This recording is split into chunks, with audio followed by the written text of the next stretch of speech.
o valor de x. Essa aqui já, de cara, a gente olha assim, ó. Professor, isso não é um triângulo, não é? Não é um triângulo isso aí. Mas, olha só, pessoal. Tudo que a gente aprende em matemática, tá? Muitas das vezes, é para usar no próximo conteúdo, tá? Você não pensa que você vai usar aquilo ali uma vez e vai esquecer. Não. Aquilo ali vai emendar em outra coisa, emendar em outra, emendar em outra. É uma corrente cheia de elo. Se um elo fica fraco, ó, a corrente arrebenta e acabou com tudo, pessoal. Então é importante ter uma base forte. Combinado? Então, olhando para cá, ó, nós temos dois triângulos retângulos, um dentro do outro, tá? Não, melhor, um coladinho no outro aqui, adjacente ao outro.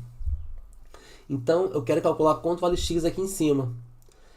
O x é a hipotenusa desse triângulo de cima. Vamos colocar aqui umas letrinhas, olha. Eu vou chamar aqui de A, eu vou chamar aqui de B, aqui de C e aqui de D.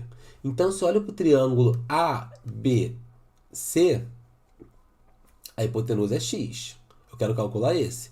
Sendo que para calcular o valor da hipotenusa, eu tenho que saber os dois catetos. Eu não sei quanto vale, ó, o cateto aqui de baixo.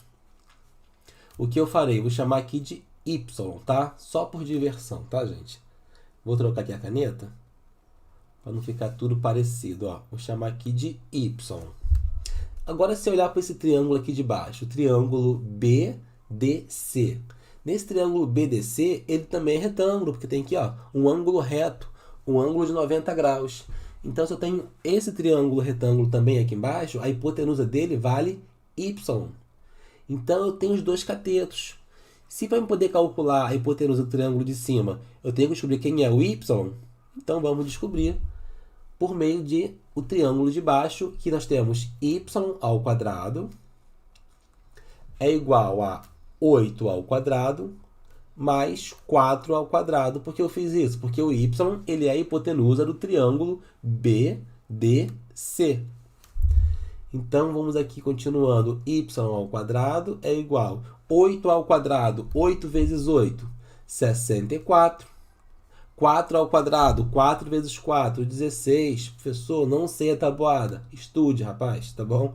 Tem que saber a tabuada, tá? Conta no dedo quando não souber, mas de preferência saiba a tabuada na ponta da língua. Principalmente valores fáceis de calcular, valores que são muito utilizados, não é? Tipo 8 vezes 8, 5 vezes 5, 7 vezes 7, porque isso vai te ajudar muito a ter mais agilidade no cálculo. Mas tudo na prática, tá? Se você tentar, uma hora você pega. Então, 64 mais 16 é igual a 80. Então, y ao quadrado é igual a 80. Se eu passar o 2 como raiz, vai ficar y é igual a raiz quadrada de 80. Já observamos que 80 não tem raiz quadrada exata. Por quê? 8 vezes 8 dá 64. 9 vezes 9 dá 81. Passou de 80. Então, não tem raiz exata. Então, eu vou pegar esse 80 e vou reescrever ele, ó, dessa forma. 80 vai ser igual a 16 vezes 5. Mas por que 16, professor? Porque eu sei que o 16 tem raiz quadrada exata. Olha, raiz de 16 vezes raiz de 5. Que eu fiz aqui, ó, separei em duas partes, não é? Então, raiz quadrada de 16 é igual a 4. Então, 4 raiz de 5 é o valor aqui do nosso amigo camarada y. Tá, se encontramos o valor de y, agora podemos buscar ali o nosso x. Por que podemos? Porque y vale 4 raiz de 5. Olhando para o triângulo ABC, a hipotenusa é o x ao quadrado, é igual aqui, ó, a 6, que é um cateto ao quadrado, mais y ao quadrado, sendo que y vale 4 raiz de 5. Então, eu vou escrever aqui, ó, 4 raiz de 5 também ao quadrado. Então, nós temos aqui, ó, x ao quadrado, né? 6 ao quadrado, 6 vezes 6, 36, mais 4 ao quadrado, ó, aqui nós temos 4, aqui está vazio entre eles, tá? Mas sempre tiver um número, uma letra, um número, uma raiz, sem sinal entre eles, tá? É uma multiplicação, tá? A gente foca nisso aí, que é importante lembrar disso. Então, 4 ao quadrado, 4 vezes 4, 16. Olha aqui o lance agora, olha. Raiz de 5 ao quadrado. Vou fazer aqui no rascunho, olha. Tem pouco espaço, mas vou buscar aqui, depois eu apago. Raiz de 5 ao quadrado.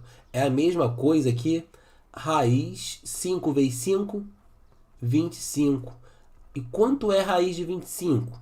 5. Agora pensa comigo. Raiz quadrada, aqui tem o índice 2. Ó. Se eu corto esse índice aqui com esse 2 aqui, sobra o 5. Então, eu posso vir cá, ó, cortar esse índice com esse expoente, que eu vou encontrar aqui apenas o 5. Acho que eu tenho que apagar lá em cima primeiro, para depois fazer aqui embaixo. Tá. Então, vimos que eu posso cortar esse índice com esse 2 e sobra aqui somente o 5, que poupa meu trabalho, poupa meu esforço. 36, 16 vezes 5, né? Voltamos lá para o 80, né, pessoal?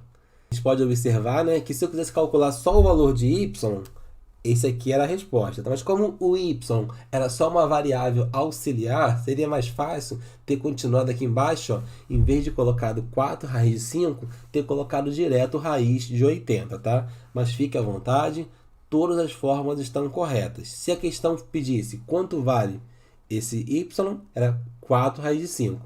Mas como ele é só um auxiliar para a gente, bastava ter parado no raiz de 80. Mas fizemos, quanto mais melhor, o que importa é aprender. 36 mais 80 é igual a 116. Então, nós temos que x ao quadrado é igual a 116. Vamos passar o 2 como raiz. Agora, outro porém, ó, esse 116, de cara, eu não enxerguei um número dentro dele que dê para calcular a raiz quadrada exata. Primeiro, ele não tem como calcular dele, né? Por quê? Ó, vamos lá. 10 vezes 10, 100. 11 vezes 11, 121. Passou. O que faremos aqui, ó? Vim aqui no rascunho, 116, e vamos decompor esse número em fatores primos. O famoso fatorar, tá, gente? 116, ele é par. Se é par, dá para dividir por 2. Então, 116 dividido por 2 vai ser igual a 58. 58 também é par, também divide por 2. 58 dividido por 2 vai ser igual a 29.